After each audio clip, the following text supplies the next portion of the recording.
Hello everyone. Today we're going to talk about planters and whether or not we must drill holes in the bottom of them. Now I have some special vintage planters, especially this little elephant here, that I don't want to drill holes in. It's got little hollow legs and a great big little belly there to hold the soil and the moisture and everything that I would need in it to sustain a plant, but I don't feel it's necessary for me to drill holes in it. And I'm not going to risk that planter. It means a whole lot to me. I have had that since, I was a young woman. It belonged to my mother, and she gave that to me. She used to have a cactus in it, so I don't want to put holes in it.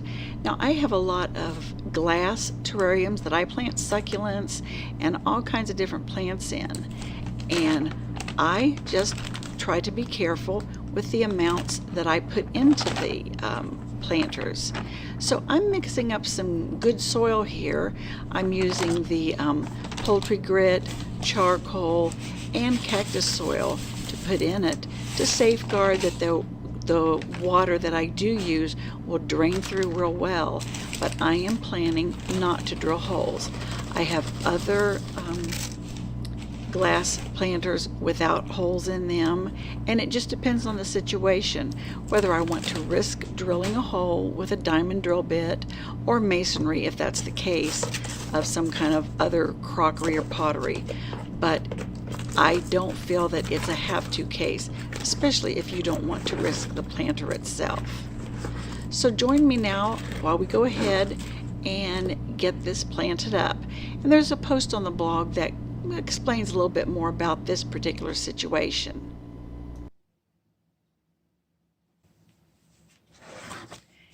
Now what I'm going to plant today is this little elephant. Now this little elephant is just about a hand's breadth long. It's something my mother had when she was a little girl. And it is just so cute and so precious to me. I would want to plant it. She used to put a cactus in it, and I haven't been able to find the, I think it was called rat tail cactus or some kind of cactus with like long strands to it. But I haven't been able to find that, and I found one that bloomed. It says it blooms with magenta flowers. So hopefully I can get that to bloom. I am absolutely not going to drill it with drainage holes. But the legs are hollow. And so I have put charcoal in my potting mix and additional granite, as you saw, to make it so that it should be well drained. And the plant that I'm going to use is this little, it's called a mini desert rose. I've never had a desert rose before, but that's what this one looks like. And I can't find any evidence of a bloom or bud or anything like that, but I've never had one, so I really don't know what I'm looking for. So let me add a few bits of soil to the back end. And I'm going to press it against the back and then try to backfill the front, hoping that it will spread. I'm just going to keep it to just about the same level as it was in that little pot. Oh, I didn't show you the little pot. There's the little pot. Now you may have seen this earlier on a plant haul.